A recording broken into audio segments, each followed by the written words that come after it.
Quero convidar nesse momento você a abrir a palavra do Senhor no Evangelho de Jesus Cristo, segundo escreveu São Marcos, capítulo 10, dos versos 17 ao 31. Evangelho segundo escreveu Jesus, Evangelho de Jesus segundo escreveu São Marcos, capítulo 10, versículo 17 ao 31. E à medida que você for encontrando, fique em pé para a leitura da palavra de Deus. Evangelho de Jesus Cristo, segundo escreveu São Marcos, capítulo 10, dos versos 17 ao 31. Oremos. Senhor, estamos com a Tua palavra aberta, e como a Tua palavra será lida e proclamada, que ela seja lâmpada para os nossos pés e luz para os nossos caminhos. Ilumina a Tua igreja nessa noite, assim como Tu já falaste ao meu coração. É a oração que fazemos, em nome de Jesus. Amém. E pondo-se Jesus a caminho, correu um homem ao seu encontro e, ajoelhando-se, perguntou-lhe: Bom mestre, que farei para herdar a vida eterna? Respondeu Jesus: Por que me chamas de bom? Ninguém é bom senão um, que é Deus. Sabes os mandamentos: não matarás, não adulterarás, não furtarás, não dirás falso testemunho, não defraudarás ninguém, honra teu pai e tua mãe. Então ele respondeu: Mestre, tudo isso tenho observado desde a minha juventude. E Jesus, fitando, o amou e disse: Só uma coisa te falta. Vai, vende tudo o que tens, dá aos pobres e terás um tesouro no céu. Então vem e segue-me. Ele, porém, contrariado com esta palavra, retirou-se, triste, porque era dono de muitas propriedades. Então Jesus, olhando ao redor, disse aos seus discípulos: Quão difícil entrarão no reino de Deus os que têm riquezas. Os discípulos estranharam essas palavras, mas Jesus insistiu em dizer-lhes: Filhos, quão difícil é para os que confiam nas riquezas entrar no reino de Deus. É mais fácil passar um camelo pelo fundo de uma agulha do que entrar um rico no reino de Deus. Eles ficaram sobremodo maravilhados, dizendo entre si: Então, quem pode ser salvo? Jesus, porém, fitando neles o olhar, disse: Para os homens é impossível, contudo, não para Deus, porque para Deus tudo é possível. Então Pedro começou a dizer-lhe: Eis que nós tudo deixamos e te seguimos.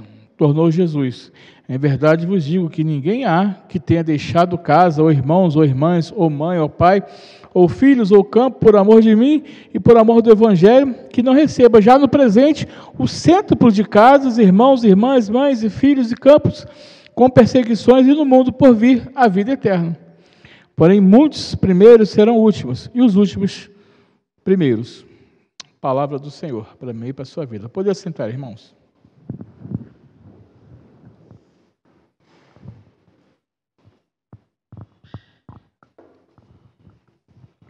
Eu disse que eu estava preparando um sermão sobre a parábola do jovem rico, né? E chegou a hora de falar sobre o jovem rico. E como introdução, eu quero conversar com você que está aqui presente, com você que está me vendo na sua casa, ou em qualquer lugar que você esteja me vendo, falar que a salvação vem pela fé. Contar uma historinha. Algumas pessoas pensam que precisam fazer grandes sacrifícios físicos e espirituais para serem salvas. A Bíblia nos afirma que Jesus é o Salvador de todos e que Deus aceita os que confiam nele. Deus aceita as pessoas por meio da fé que elas têm em Jesus Cristo, como está lá em Romanos 8, 1 e 2. Justificado pela graça mediante a fé por meio de Cristo Jesus. É assim que ele trata todos os que creem, pois não existe nenhuma diferença entre as pessoas. Todos pecaram e estão afastados da presença gloriosa de Deus. Mas pela sua graça e sem exigir nada, Deus aceita todos por meio de Cristo, que os salva. Deus ofereceu a Cristo como sacrifício para que pela sua morte na cruz, Cristo se tornasse o meio de as pessoas receberem o perdão dos seus pecados pela fé nele. Deus quis mostrar com isso que ele é justo. No passado, ele foi paciente e não castigou as pessoas por causa dos seus pecados. Mas agora, pelo sacrifício de Cristo, Deus mostra que é justo. Assim, ele é justo e aceita os que creem em Jesus, os que confessam Jesus como seu único e suficiente Salvador. Em Romanos 3, dos versos 22 ao 26, diz assim: justiça de Deus mediante a fé em Jesus Cristo, para todos e sobre todos que creem, porque não há distinção, pois todos pecaram e carecem da glória de Deus, sendo justificado gratuitamente por sua graça, mediante a redenção que é em Cristo Jesus, a quem Deus propôs do seu sangue como propiciação mediante a fé, para manifestar a sua justiça, por ter Deus, na sua tolerância, deixado impunes os pecados anteriormente cometidos, tendo em vista a manifestação da sua justiça no tempo presente, para ele mesmo ser justo e o justificador daquele que tem fé em Jesus. Romanos 3, 22 ao 26. Portanto, irmãos, eu quero convidar vocês nessa noite a nós meditarmos no seguinte tema: uma decisão indispensável. Nós precisamos sempre ter em mente que a nossa decisão, ela precisa ser uma decisão indispensável. Por quê, pastor? No texto que acabamos de ler, lemos sobre o encontro de Jesus com um jovem insatisfeito. A insatisfação era a grande característica daquele que se aproximava do Senhor. Era um homem que tinha tudo: riqueza, boa educação, cultura, formação moral e religiosa, mas não tinha certeza da salvação. E isso incomodava, faltava-lhe algo. Era um homem que era tudo, importante de posição, conforme está em Lucas 18, 18. Certo homem de posição perguntou-lhe: bom mestre, que farei para herdar a vida eterna? Cumpridor da lei, líder do povo, respeitado pela sociedade, mas não era feliz. E isso o que inquietava, faltava-lhe algo. E algo que chama a atenção de Jesus naquela pergunta é que ele chama Jesus de bom mestre. E Jesus o responde de pronto: por que me chama de bom? Porque bom só tem um, que é Deus.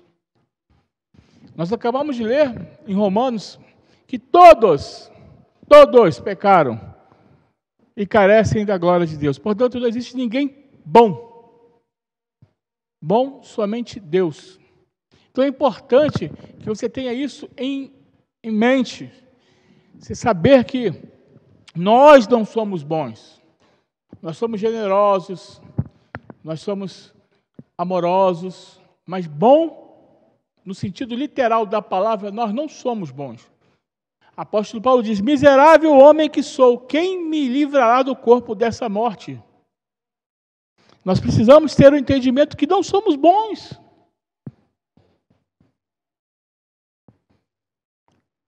Ana, mexe com teu filho para ver o que você vai fazer. Roseli, mexe com o Mateus. Então, a gente não é bom. Mexe com alguém da nossa família.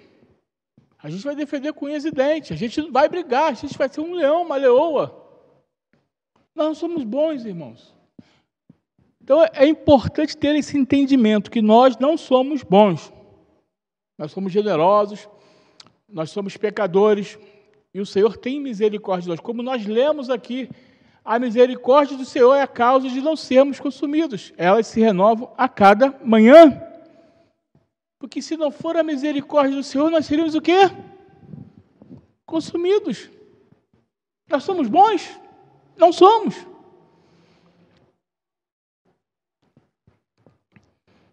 Era um homem que desperdiçou a maior oportunidade da sua vida. Ele esteve face a face com Jesus e nada mudou para ele. Ficou no quase. De que adianta você ter tudo, ser tudo, conhecer a Jesus e continuar na mesma?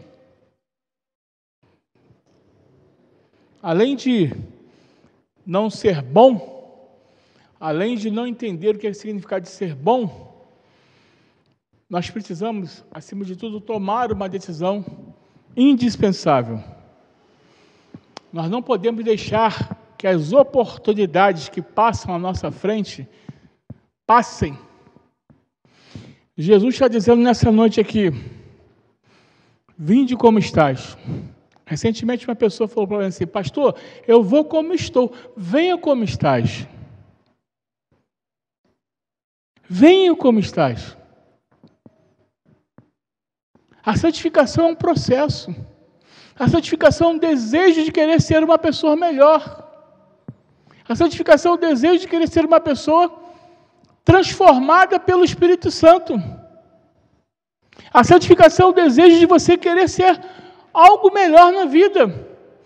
Nessas férias, eu tive com o meu mestre que eu digo, irmãos, é porque ele é mestre, doutor, PhD, né? Ele foi meu professor, tá?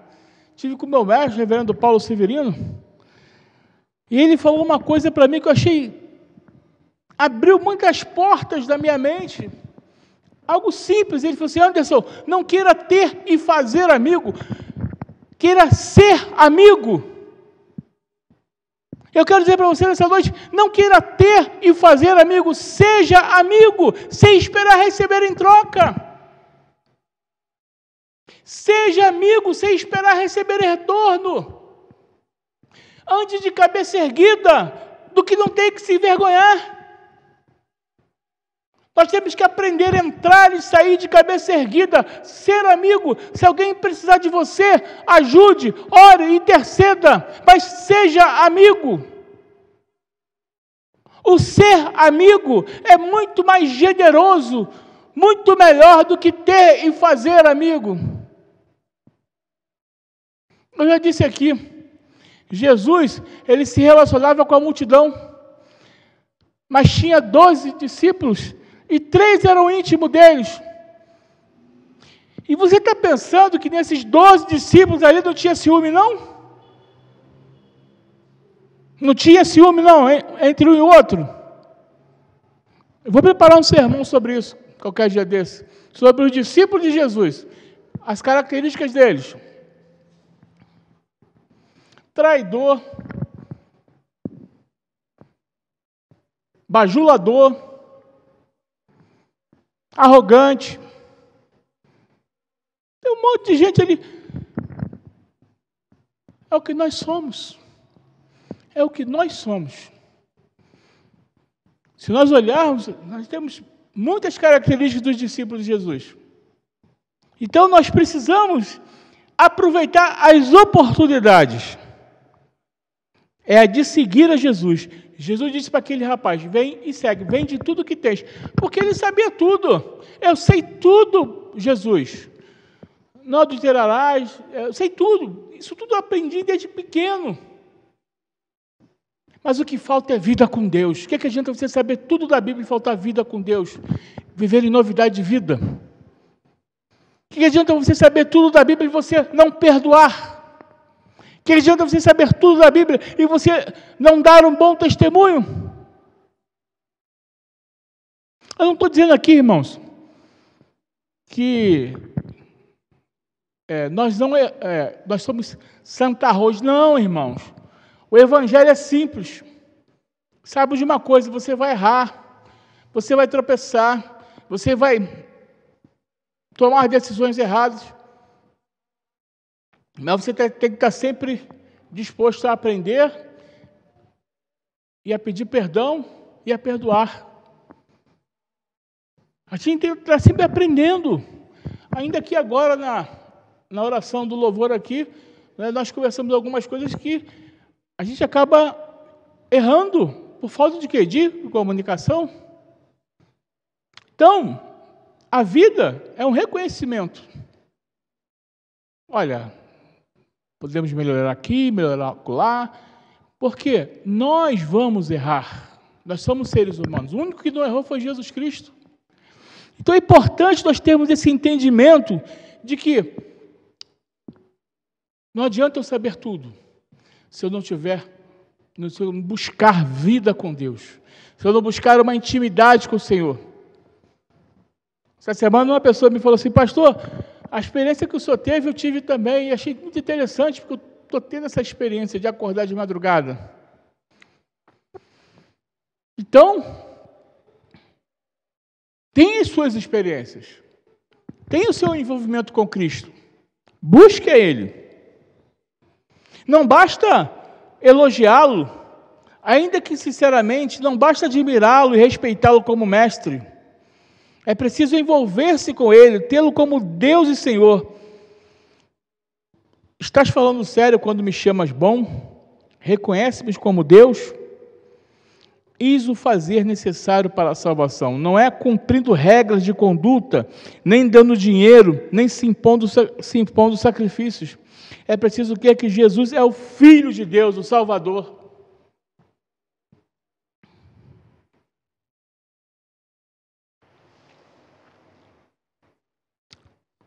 Ainda hoje, pela manhã, nós começamos a classe Catecúmenos na escola dominical. E aí, criou-se uma sugestão de fazer a classe à tarde, e para ficar para o culto à noite. E o princípio da Igreja Presbiteriana é você estar em todos os cultos. Isso faz parte da nossa Constituição, do ensinamento básico. E eu disse, irmãos, ou nós passamos a viver isso na prática, ou por que eu quero ser membro da igreja? Nós precisamos aprender a viver por fé. Precisamos entender que a importância da comunhão de estar nos cultos da igreja. Não é meramente o compromisso, eu vou de noite na igreja para assistir um culto. Sair da minha casa e vou na igreja. Não. Você tem que vir com sede de adorar ao Senhor, com desejo de adorar ao Senhor, com desejo de falar com Deus, de ouvir a palavra de Deus, de estar em comunhão, de ver seus irmãos. E na primeira lição da escola da Catecúmenos fala sobre isso, da importância do membro estar presente em todos os cultos, nas assembleias, nos cultos bíblicos, dia de semana. É necessário nós abrirmos mão, é necessário nós fazermos mais do que cumprir regras e uma conduta. É necessário muito mais do que eu entregar meu dízimo no gasofilaço. É necessário ter um compromisso com Deus, compromisso com o Senhor. É necessário eu ter essa intimidade com Deus. É necessário eu ter vida com Deus e fazer. Acabamos de cantar aqui agora. Meu prazer é estar na casa de Deus, ministrando o quê? Que prazer é esse? Você não tem prazer de vir à casa de Deus? Não, irmão, está errado. Se a motivação é essa, está errada. A motivação tem que ser através do Espírito Santo. Você tem que vir à igreja movido pelo Espírito Santo. Eu vou na igreja porque domingo é dia do Senhor. Eu vou na igreja de domingo porque domingo é dia do Senhor. É a Ele toda a honra, toda a glória, todo o louvor. Você tem de segunda a sábado para você fazer suas coisas, para você. Mas domingo é dia do Senhor, é de manhã e à noite. Se organize. Organize a sua vida.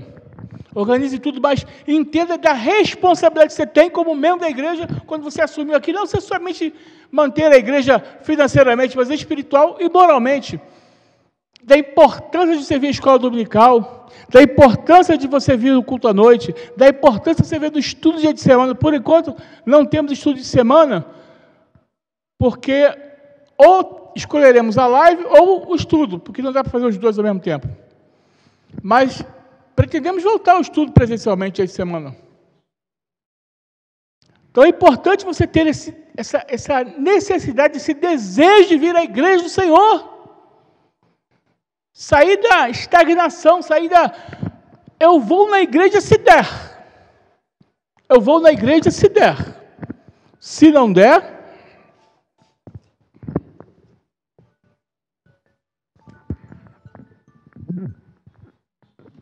alguma coisa deu errado aqui que o alarme tocou. Eu vou na igreja se der.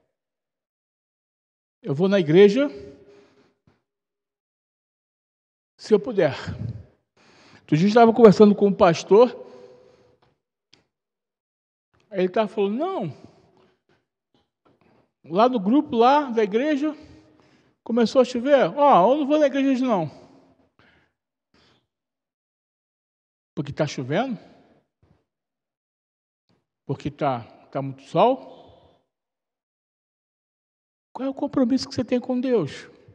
Qual o compromisso que você tem com o reino? Lugar de curar a ferida, a dor, a tristeza é aqui na casa do Pai. Lugar de curar a ferida, lugar de curar os problemas é aqui na casa do Senhor. É quando a gente vem adorar o Senhor. Lugar de chorar é na casa de Deus. Lugar de compromisso com o reino é na casa do Senhor.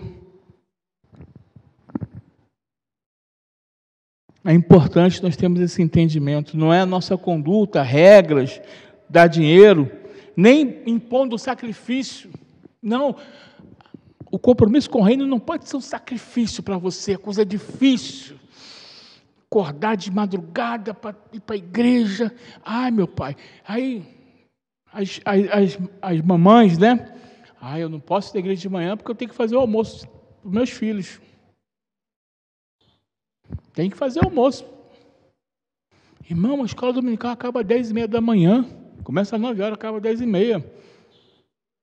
Dá para você preparar o almoço até meio-dia, tranquilo. Meio-dia e meia, dá para ser o almoço. Deixa adiantado no sábado. Se organize. Qual é a sua prioridade? Qual a sua prioridade?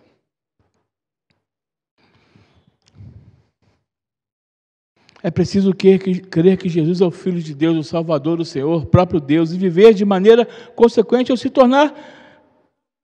tornar-se seu discípulo. Importa dar prioridade para Jesus e a causa do reino. Qual é a minha prioridade? Qual é a minha prioridade? Eu tenho que colocar, a minha prioridade é Jesus.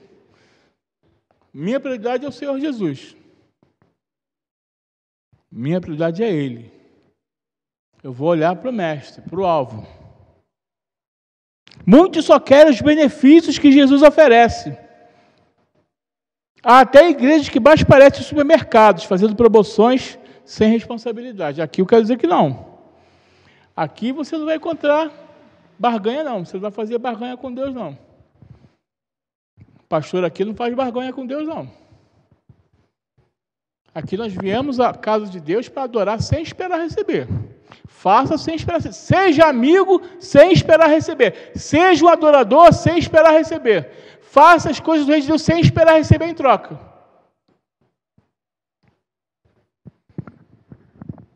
Faça sem esperar receber em troca. Não há salvação, irmãos, sem missão. Não há vida eterna sem seguimento de Jesus. Não há entrada no reino de Deus sem compromisso integral com esse reino. Não há entrada, vou repetir. Não há entrada no reino de Deus sem compromisso integral com esse reino. Não adianta eu ser crente da boca para fora. Não adianta... Lembra de uma propaganda que diz... Denorex parece mais... Quem lembra dessa propaganda? Eu estou tão velho assim. A Dinha me salvou ali, né, Dinha? Denorex parece, mas não é. Não adianta dizer assim, eu sou crente, pareço ser crente, mas não sou crente. É preciso ter compromisso com o reino integral. O que implica tomar essa decisão indispensável. Como fazê-lo? Confiando única e exclusivamente nele. Vai, vende tudo que tens, dá aos pobres, então e segue-me. Porque o coração daquele homem estava na riqueza. O coração daquele homem estava nos bens materiais. Jesus logo percebeu a intenção do coração daquele homem. E eu quero dizer para você nessa noite, qual a intenção do seu coração? O que está no seu coração? O que tem habitado no seu coração? Jesus tem controlado o seu coração, a sua mente? É preciso ser pobre, pastor, para ser salvo? Claro que não. Tinha propaganda ali? Claro que não. Né, Ariel? Lembra dessa propaganda? Não tem tempo, não, né? Pobreza em si nunca foi realidade virtuosa. É o mal a ser combatido. É pecado ser rico? Claro que não. Não é pecado ser rico, não, irmãos. Pobreza, dependendo da maneira como você adquiriu sua riqueza, não é pecado ser rico. O problema daquele homem é do rico em geral. É o apego aos bens materiais, conforme Paulo fala em 1 Timóteo 6, 9 e 10. Ora, os que querem ficar ricos caem em tentação e cilada, e em muitas concupiscências insensatas e pecaminosas, as quais afogam os homens na ruína e perdição. Porque o amor do dinheiro é a raiz de todos os males, e alguns nessa cobiça se desviaram da fé e a si mesmos se atormentaram com muitas dores.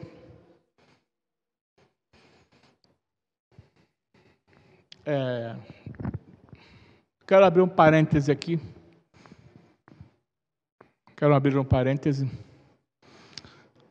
Essa semana eu vi não lembro quem, falando de uma série que está passando na Netflix, chamado Round 6. Você pai, você mãe, não estou dizendo para você proibir seu filho, mas fique muito atento às coisas que seu filho veja na TV. Esteja muito atento, que o diabo ele veio para matar, roubar e destruir. Eu estou falando isso com base, porque eu vi para argumentar. Falei com a Selma, vamos ver para a gente argumentar. Muito cuidado, o diabo veio para matar, roubar e destruir. Muito cuidado com aquilo que o seu filho vê na televisão, porque essa série é para atingir os adolescentes, atingir os jovens. Muito cuidado. E ali tem milionários excêntricos, que gastam seu dinheiro de forma perdulária. E é sobre isso. Quando o homem ele desperdiça o seu dinheiro para as coisas más, para as coisas frívolas, para coisas que não são boas. É disso que Jesus está falando. É disso que Jesus está expondo para os seus discípulos.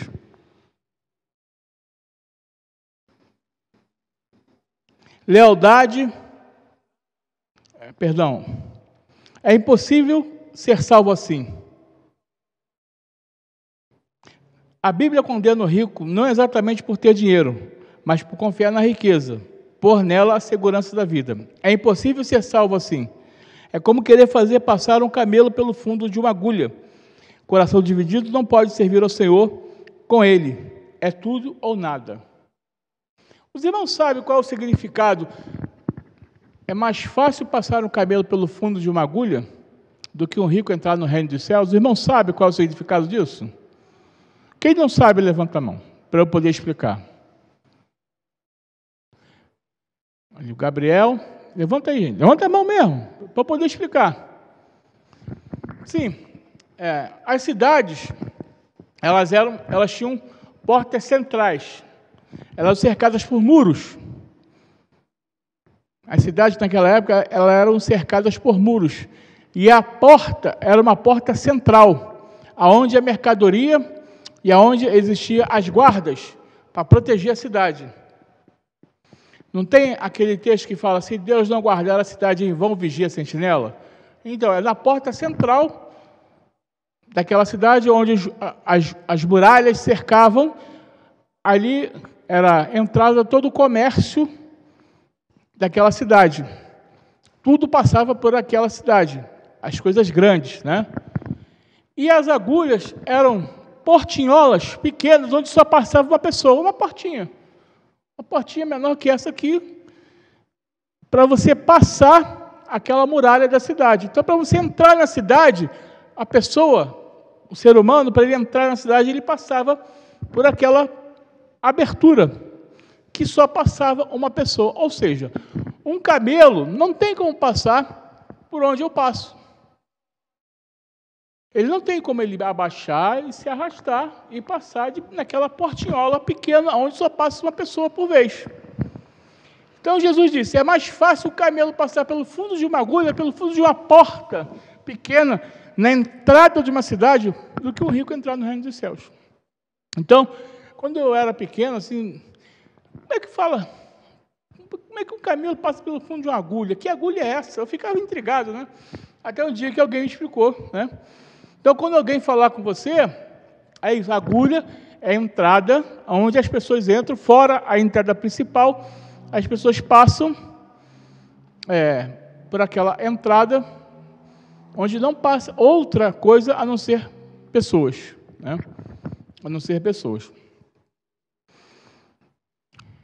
Então, é mais fácil passar um camelo pelo fundo de uma agulha do que um rico entrar no reino de Deus. Lealdade exclusiva para com Jesus é o ponto. Não há outra porta de acesso ao reino. Jesus quer exclusividade, irmãos. Nós adoramos um Deus que quer exclusividade. Ele não quer dividir com você com ninguém.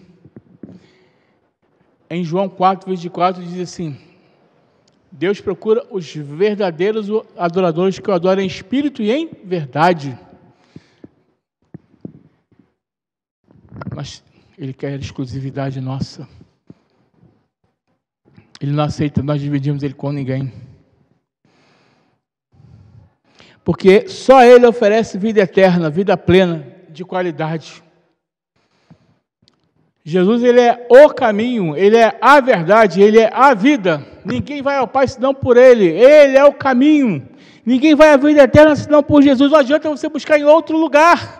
Você está equivocado. Você está sendo enganado. Só em Jesus a salvação.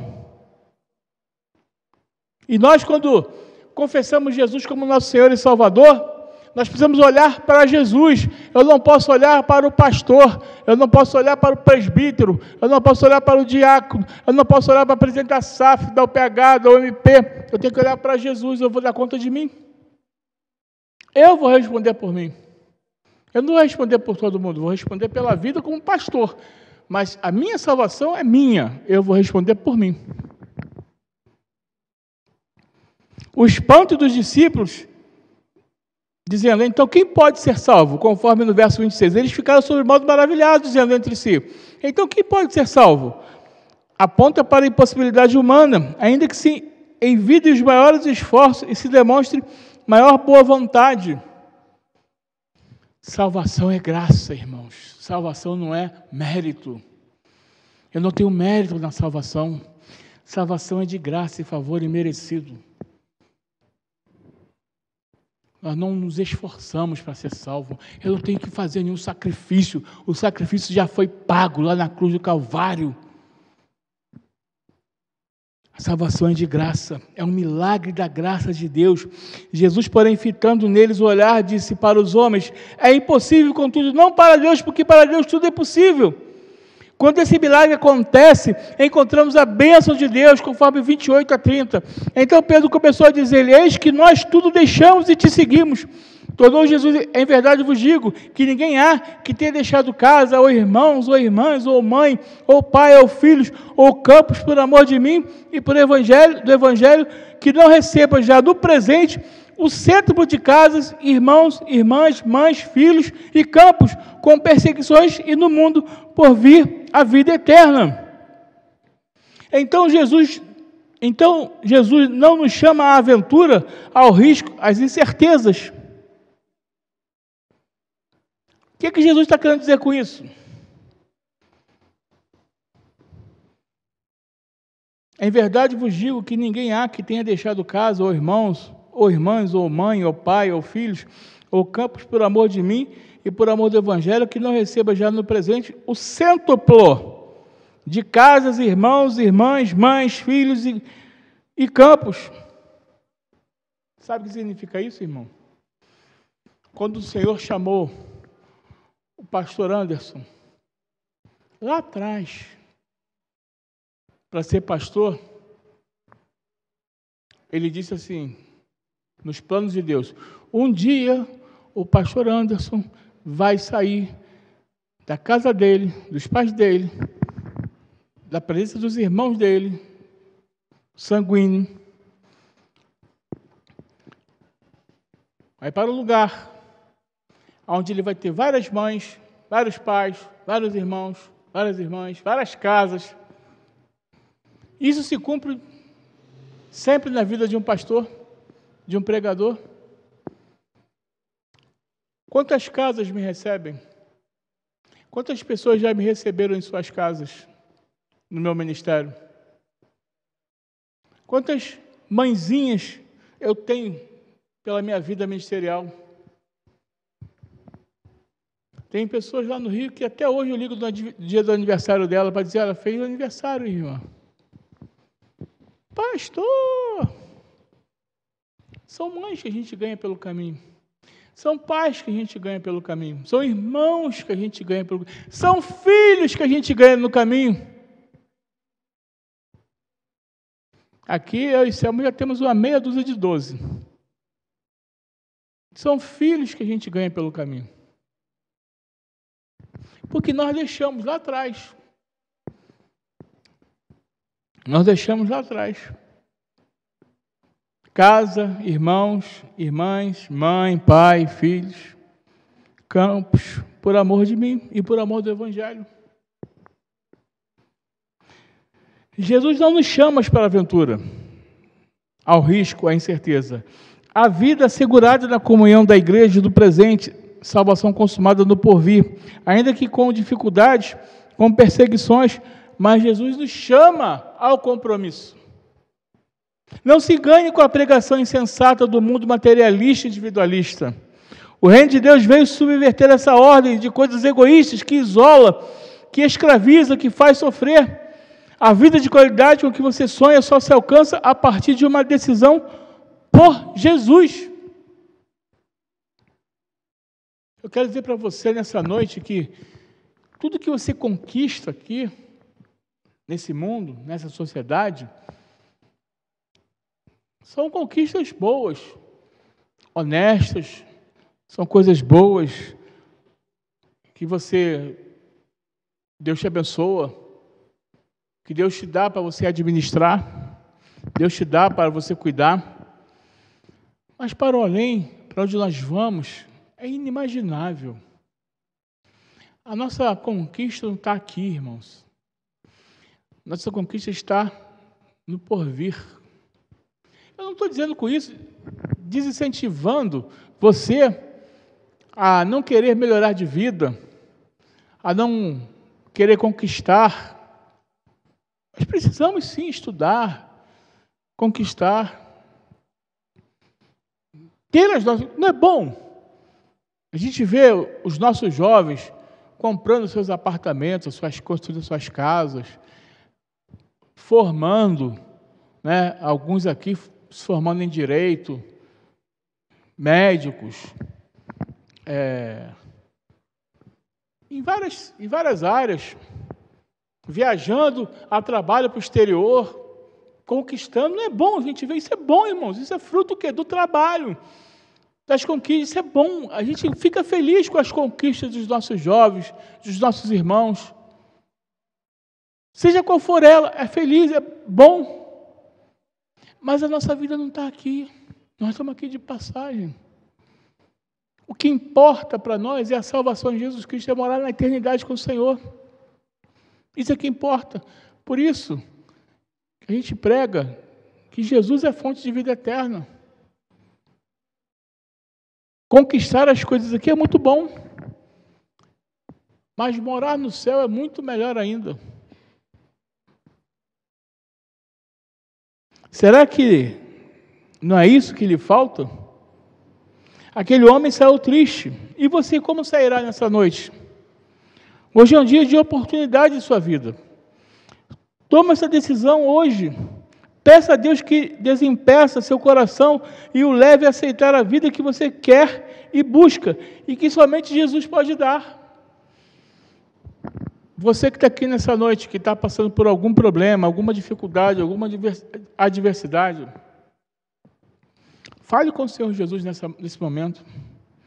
Fale com Ele. Saiba que Ele é capaz de resolver todos os seus problemas.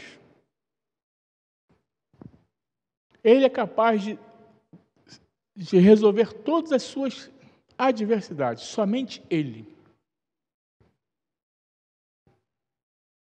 Confie no Senhor.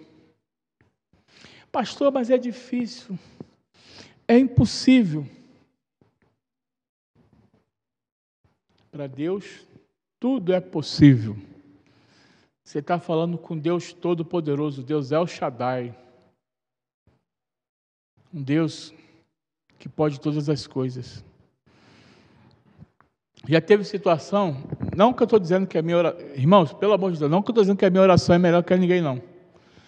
Mas já teve situação aqui na igreja, das pessoas ligarem e nós orarmos. Quando a pessoa chegar em casa, o Senhor respondeu as orações. Deus está atuando nessa igreja. Deus está abençoando essa igreja. Deus está derramando a sua unção sobre a vida dessa igreja. Nós precisamos colocar o nosso coração no altar. A nossa vida no altar. Nós precisamos crer no Senhor Jesus e saber que Ele é a solução para os nossos problemas. Agora, eu tenho que tomar atitude. Eu tenho que ser. A salvação é de graça, mas a responsabilidade de ter uma vida santa, de santificação com Deus é minha. A responsabilidade de crer que esse Jesus pode é minha. Tem que querer. Que muita gente prega a doutrina da eleição.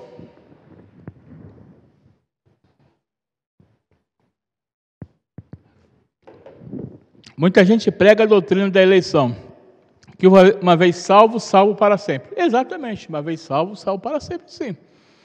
Mas o salvo não tem prazer no pecado, não, irmãos. O salvo tem compromisso com Deus. Ah, tá tudo bem, posso fazer o que eu quiser porque eu sou salvo. Nananina, não. Pode não. Se você pensa assim, reveja seus conceitos. Ah, porque eu sou eleito do Senhor, posso fazer o que eu quiser. Não, não. Te ensinaram errado se foi assim. Efésios 1,4 diz: o Senhor nos predestinou antes da fundação do mundo para sermos eleitos, santos e irrepreensíveis em amor. O eleito não tem prazer no pecado, ele peca, mas ele não tem prazer em pecar. Quando ele peca, ele fica remoendo, ele fica pedindo perdão ao Senhor. Senhor, me perdoa, tem misericórdia de mim. Ele deixa de fazer. Existe uma luta constante, nós precisamos dominar. O Espírito Santo nos ajuda a dominar. Essa luta precisa ser vencida diariamente.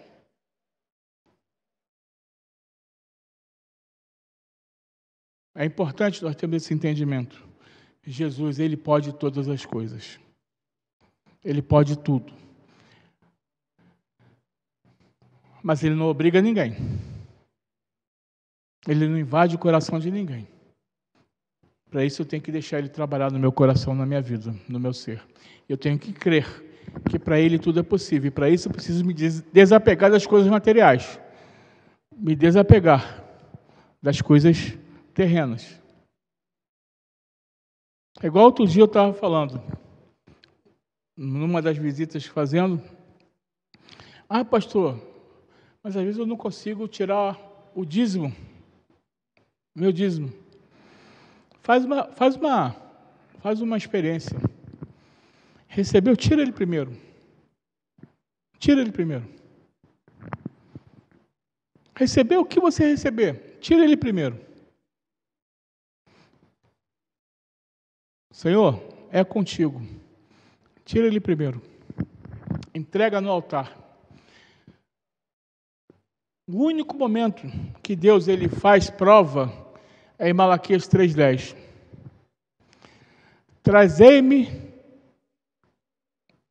os dízimos na casa do tesouro. Provai-me nisto, se eu não vos abrir a janela do céu e derramar bênçãos sobre vós sem medida. Desapegue, seja dizimista. Seja fiel, porque o Senhor Jesus disse, seja fiel no pouco, porque sobre muito te colocarei. Seja fiel no pouco, porque sobre no muito te colocarei.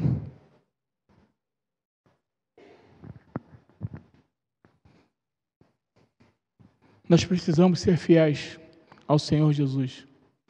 Ser fiéis a Ele. Não Ele a nós. Nós é que precisamos ser fiéis ao Senhor. Que o Senhor nos abençoe. Que o Senhor nos guarde. E que possamos, diferentemente do jovem rico, possamos entender que a nossa vida está nas mãos do Senhor. E que tudo o que fizermos seja para a honra e glória do nome dEle.